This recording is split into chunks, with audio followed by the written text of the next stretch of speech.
But as we get into the message today, you want to take your Bible, your mobile device. Let's go to Esther chapter 2 is where we're going to be at today. Esther chapter 2. And I want to ask you this question before we get started. If you could go back in time, and if you could change anything about your life, if you could go back to any point in time in your life and change one thing about your life, what would it be? Don't answer out loud, but just think for a moment, what would you change about your life? Would it be a missed opportunity that you were like, man, if I would have known Facebook was going to take off, I would have invested in Facebook stock? I mean, was it a lost love that you were like, oh man, I should have worked up the courage to say something? That's the one who got away. Is it regret over wrong that you've done in your life? And you said, if I could only go back and not take that first drink or not do that, or if I could only. What is it in your life? What's that moment in your life that you say, if I could go back and change that? That's what the Flash movie is all about. It's about regrets in the past. And the Flash has this superpower to move really fast and to go in this extreme speed. And he regrets events in the past that he's had to live with. And he uses his superpower to go back in time to rescue his family. But the consequences of changing the past almost causes the future to be annihilated. And so we're going to talk today about the time of our life. You know that time is a precious commodity. We only have so much time. You can lose money, but you can make more money. But time, you only have a certain amount of time. We're all allotted the same amount of time. Now, you can spend your time, you can invest your time, you can waste time, you can kill time. Time can be stolen from you. But how do you have the time of your life? And we want to talk today about how to have the time of our life. So today we're going to talk about Esther. Esther is a great hero in the Bible. She's a woman in the Bible that's a predominant hero. And what's happening in the book of Esther is as the Persians have become the world power at the time. Now, before them, the Babylonians had been the world power. They'd conquered Israel. They'd taken all the Jewish people out of Israel and scattered them throughout the Babylonian Empire. But by the time that Esther is around, about 408 BC, about 400 years before Jesus comes the first time, we see that the Persians have overthrown the Babylonian Empire, and now they're the ruling power on earth. And the King's Ahasuerus, or King Xerxes, the same person. Your Bible might use one name or the other, but Ahasuerus or Xerxes is the same Persian king. He, in a drunken party, invites his queen, his wife, Queen Vashti, to come to the party and to show off how beautiful she is in front of all of his drunken friends. I mean, ladies, who could refuse an invitation like that, right? And she says, no, I'm not going to come. And he's in his drunken rage. He says, that's it. You're not going to be the queen anymore. I'm going to find somebody else. And he banishes Vashti from no longer being. And then he's got to find a new queen, right? And so they conduct a big beauty contest, essentially. And they search the land for beautiful young women. And they decide whoever is the most beautiful and whoever pleases the king the most, that's going to be the new queen. And that's where Esther comes into the story, is she becomes the next queen, and she ends up saving her people. And as we talk about this story and we look at the parallels with the Flash and biblical truth about time today, I want to give you 4 principles, 4 key things that you need to do to have the time of your life. The first one is this: you've got to deal with delays. Deal with delays. I think it's ironic that the movie The Flash, which is all about super speed and everything moving so fast, the movie actually had a lot of delays in getting done. Did you know that the movie originally was planned in the 1980s? Some of you weren't even alive then, right? You're like, I've heard of that back in my history book, okay? The 1980s, they said, let's make a movie about this DC comic strip character named The Flash. Let's make this movie about him. And so ever since the 80s, they've been talking about making this movie. And they've tried to get writers to write the script and producers and directors and trying to get the actor cast together. And it just seems like they've had one problem after another. Finally, in 2014, they were ready to go in 2014. And they say, hey, we're going to put this into production. We're going to make this movie. They've had some problems with their actors, the cast members, some directorial changes. And again, the thing fell apart. And finally, in July of 2019, they found the right director. They got the right cast together. And they said, we are ready to begin production. And they began producing the movie, The Flash, in January 2020. And you know the rest of that story, don't you? And that's why it came out in July 2023. You know, our life is full of delays, isn't it? We all expect that this is how my life is going to turn out, and I'm going to reach this point, and then this is going to happen, and then this is going to go on. And you know, it's hard in the delays of our life. You know, we'll read the Bible and we'll just turn the page and just think, oh, one thing happens and then another thing and then another thing. And then, but if you'll just read through the book of Esther, it's 8 chapters. It's not really long to read through. If you'll read through the book of Esther, you're going to notice some time stamps. You're going to notice there's some delays. There's some gaps where nothing is happening in the life here of the story. And so just look at the screen here for me. Look at Esther chapter 1, verse 3. In Esther chapter 1, verse 3, it says, these things happened in the 3rd year of the king's reign. In the 3rd year. He'd been king for 3 years. And these events happened in the 3rd year. And then over in chapter 2, verse 16, it says, these events happened in the 7th year of his reign. So let's do some math, okay? I know that's hard. Sunday, okay? If it was in the 3rd year, and then it took to the 7th year, how many years is that in between? That's 4 years of waiting, of nothing. And then if we go over to chapter 3, look at 1 chapter, 2 chapter. By the 3rd chapter, we get to the 12th year of his reign. Okay, we were at the 7th year in chapter 2, and now we're at the 12th year in chapter 3. How many years in between events is that? 5 years. So we've got 9 years of lag here in this story that is unaccounted for, that there's nothing exciting, nothing noteworthy. They didn't, let's write about those years. But isn't that how your life and my life is? You know, we just think, hey, one thing and this, I'm going to big, and this is going to happen, and that's going to happen, and then everything's going to fall in place. But really, life is about dealing with delays, that there's gaps. There's times that we're just on hold. There's times that we're just waiting, and it's so hard to wait. You know, time is really relative. You know, Einstein's theory of relativity and time, I'm sure you're all familiar with that, right? E equals mc squared. You know that. But, you know, if you tell a 4-year-old, hey, in a year from now, we're going to go to Disneyland. It's going to be the greatest thing in your life. Man, that kid is going to have a hard time waiting a year, because a year is 1/4 of their life. 1/4 of their life. You're 4 years old. In another year, we're going to do something. Man, that is like forever.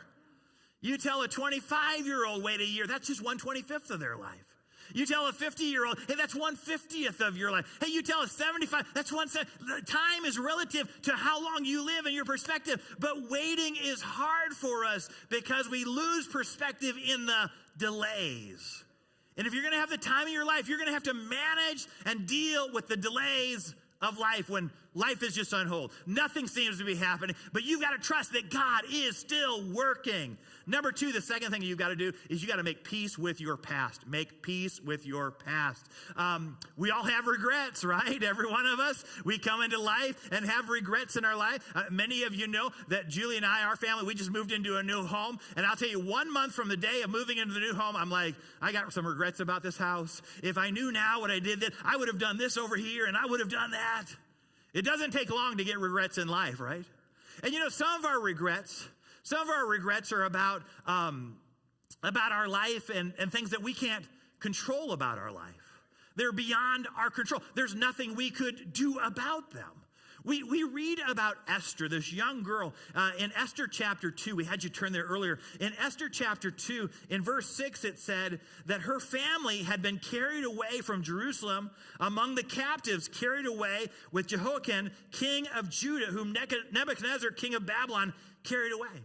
We read that her ancestors, her generations before her, were taken as captives, removed from the homeland, were broken away from family. Their life was interrupted, and she could grow up all of her life being a victim. And look at what happened to my family back when. You know, you can have regrets about that, but what can you do about that? That was in the past with your family. If my family tree was only different. There's regrets that she had about her parents, because we read in verse 7. her cousin Mordecai.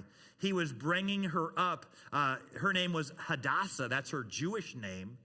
That is Esther. That's her Persian name. So he was bringing up his cousin Hadassah, who went by the name Esther. And he was doing that because she was the daughter of his uncle. She had neither father nor mother. The young woman was had a beautiful figure and was lovely to look at. And when her father and mother died, Mordecai took her in as his own daughter. So early on in her life, she faced tragedy. Her parents had died. Her cousin takes her in, and she could think all of her life, well, if only. The movie The Flash is about the Flash going back in time to rescue his mom. You know, we can face those regrets in life, but there's really nothing we can do about it. It was out of our control. We couldn't change it. We couldn't do anything about it.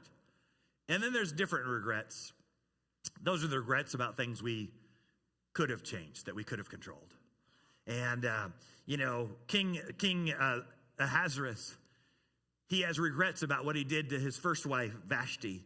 In chapter 2, verse 1, it said, after these things, which is 4 years later, right? After these things, when the anger of King Ahasuerus had abated, he remembered Vashti and what she had done and what he had decreed against her.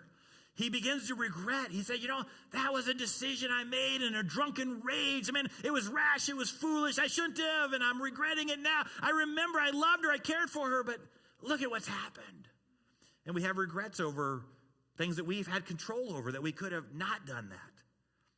Just while we're reading here, let's set up the story in the next few verses, that while the king's servants realize that Ahasuerus is missing Vashti, his queen, they say this, the king's young men who attended him said, let a beautiful young virgin be sought out for the king.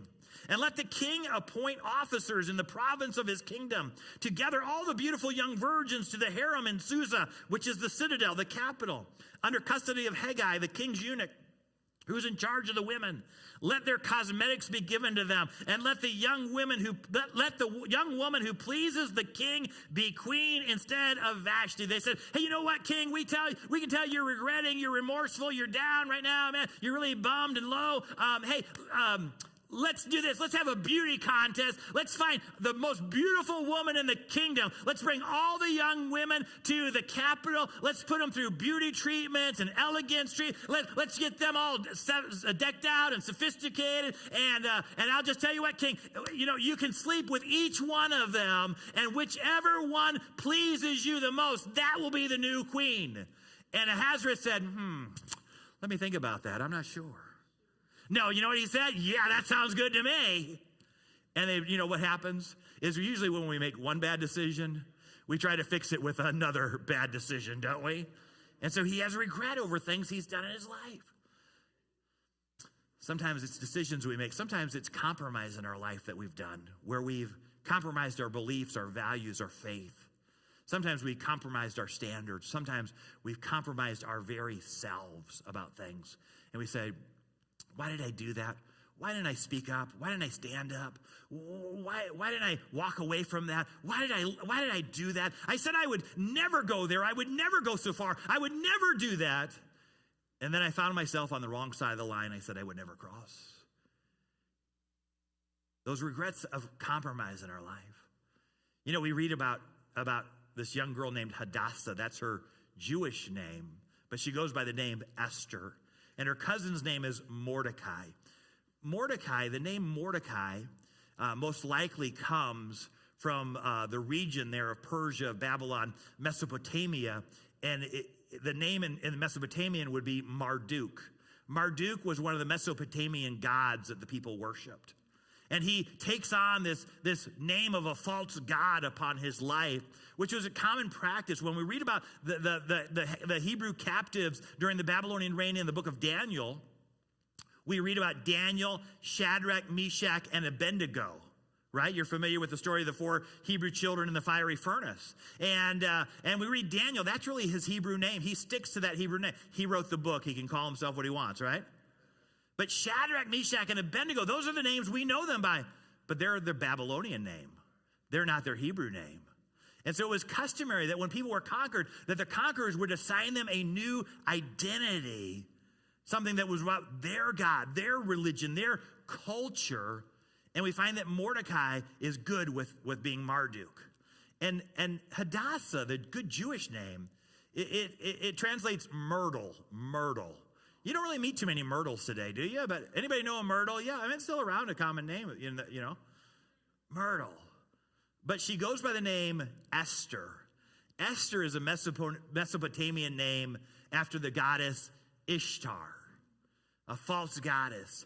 And what we read about Mordecai and Esther as we read this book, you're going to notice that God is not mentioned once in the book of Esther. It's like, where is God? Now, we know God's working behind the scenes. He's orchestrating everything. But they never talk about God. They never mention God. That's because Mordecai and Esther had acclimated to the culture around them. They were okay living concealed identity lives. Like, hey, don't let anybody know you're a follower of Jesus. Hey, don't stand up at work. Don't say anything at school. Just, hey, blend in. And they were compromised. We read about in the book of Daniel, when Daniel was offered the king's food, he said, I can't eat that food because it's been offered to the idols, to the false gods. I'll just stick with vegetables and water. Man, he's my hero because it would take a lot for me to just eat vegetables and water. I mean, but he said, I can't do that because I can't defile myself. And that would be wrong of me because I'm a worshiper of the true God. But we read here in chapter 2, verse 9, that Esther gladly receives the food that she's offered. She has no qualms, no issues. She's just like, hey, I'm hungry. Let's eat. Oh, it was offered to who? I don't care. I'm hungry. She's acclimated to the culture. She's compromised. And then we read in verse 16 and 17 of chapter 2 that when Esther was taken to King Ahasuerus, when her night had finally come, they estimate between 400 women and 1,000 plus women had been paraded through the bedroom of Ahasuerus by the time this happens.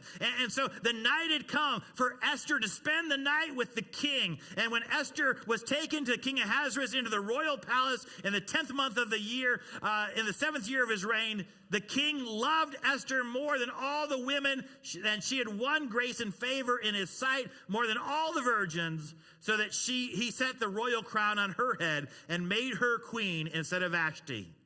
Listen, let's be honest. Esther did not become the queen because she dazzled the king by talking about politics. She did not talk about current events and the news or the stock market. She did not go in that night and say, let's have a Bible study and let's talk about the Bible. Oh, what do you think about this? She pleased the king more than all the other women that he had been with. She let herself compromise herself.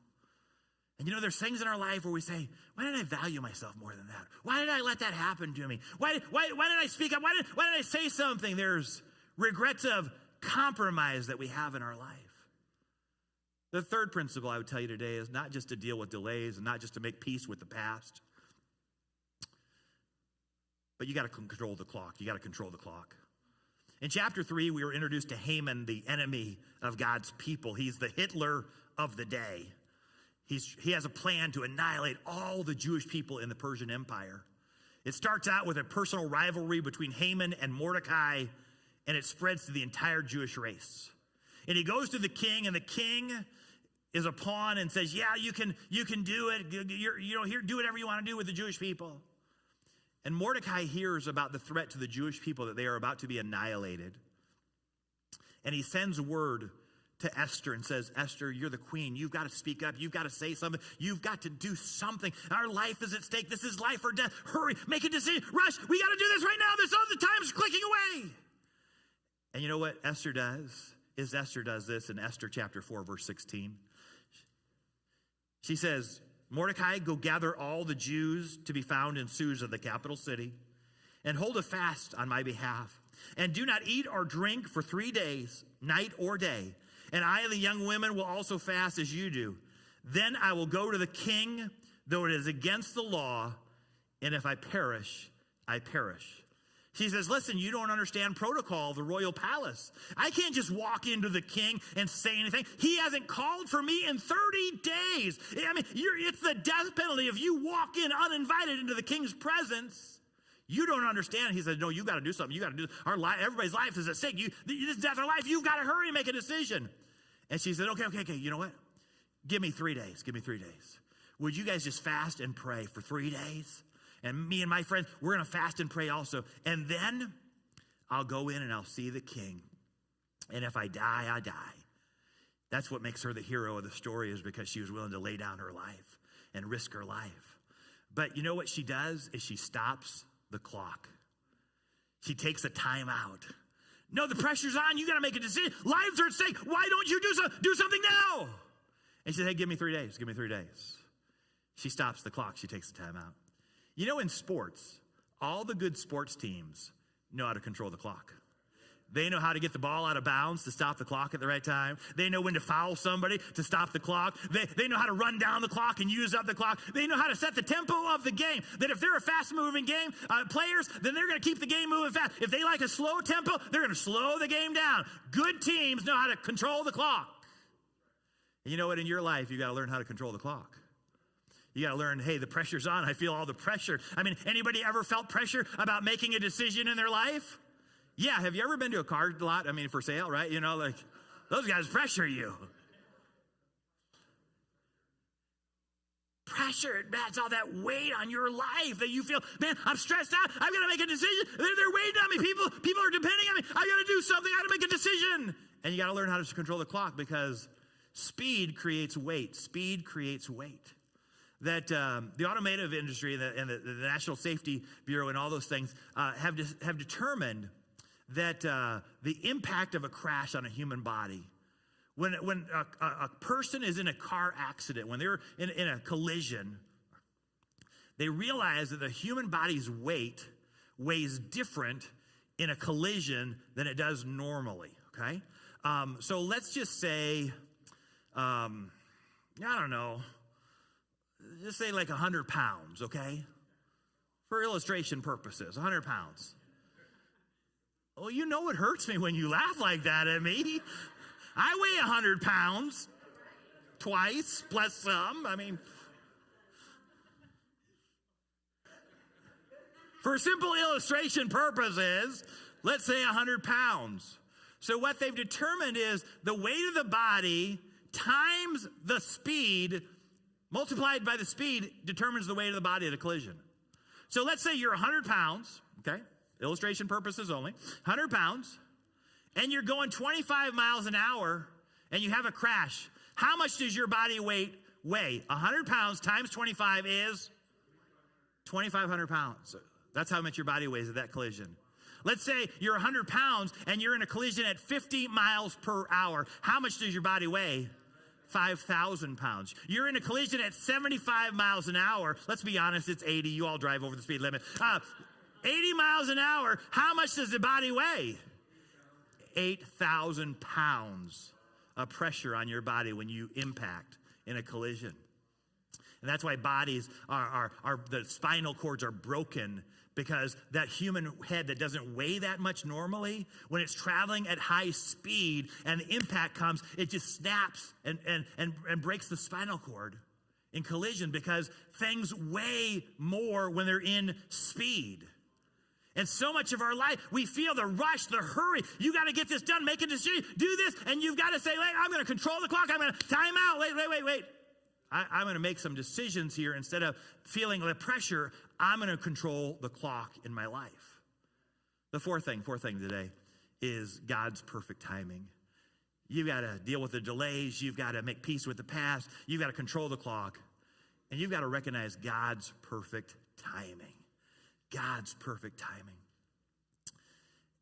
As Mordecai is telling Esther, you've got to go to the king. You've got to do something. You've got to rescue us.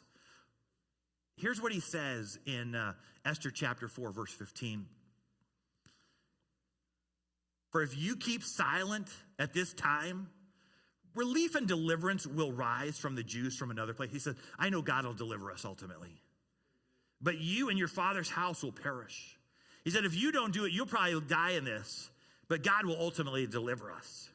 And he says this, and who knows whether you have come to the kingdom for such a time as this? Who knows that that's why you're here at this place, at this moment? Who knows? I'll tell you who God knows. God knows that he took all of your life, the trauma and the tragedy and the broken pieces and the heartache and the pain and the things that you've gone through in your life. And he's molded and shaped you, and he's brought you to the right place at the right time. You've come to the kingdom for such a time as this. You're here for a reason. You're here for a purpose. This is your time right now. Now, anybody who's ever watched any science fiction movie about time travel is familiar with the next phrase I'm going to use. You've watched, you watch Back to the Future, you watch The Flash, you watch Avengers Endgame. Any time travel related science fiction movie, you know this phrase, time-space continuum. Oh yeah, you laugh because you know. Time-space continuum. Because if you ever go back and change the past, what does that do? It changes the future. And in our life, we say, if I could just go back and change that, well, you would have a different future. But you wouldn't be the person you are today.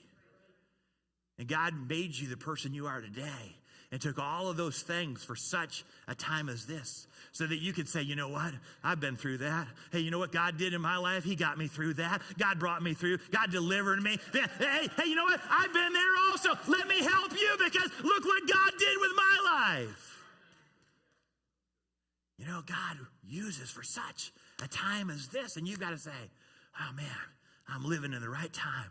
God's brought me right here at the right place at the right time.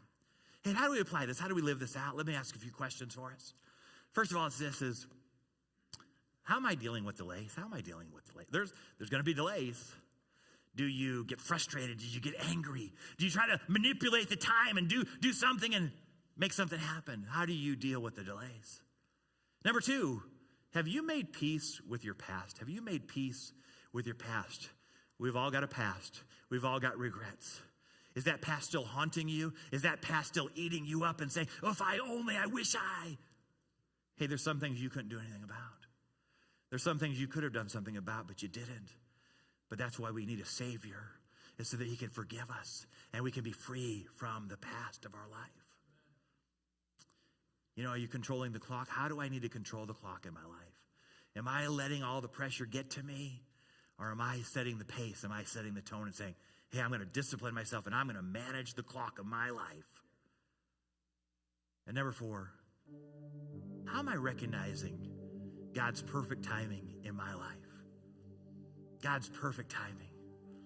Oh, I don't understand the delay, and there's a gap year in here, and boy, there wasn't really anything happening here, but when I look back in my life, I see how God has brought it all together for such a time as this.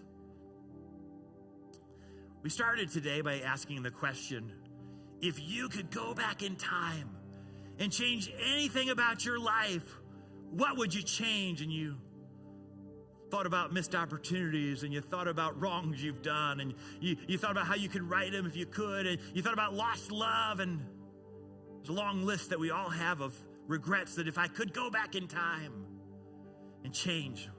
Let me ask you this. If the devil could go back in time, and if he could change any event in time, what event would the devil change? The crucifixion of Jesus. 1 Corinthians chapter 2, verse 8, Paul the apostle writes these words, and he says, none of the rulers of this age understood this. For had they would not have crucified the Lord of glory. They thought the crucifixion was defeat. They thought they'd triumphed over God. They thought they'd killed him, that he was down for the count and out. And yet 3 days later, God raised him from the dead, triumphing over death, hell, grave, sin, Satan. And he sets people free and he delivers them today. And it's the biggest regret of the devil's life. Why did I crucify him? But I'll tell you, that crucified, risen Lord, he has power to transform and change our lives, to forgive us of all the past, connect us with his family, and weave us into his plans for this world.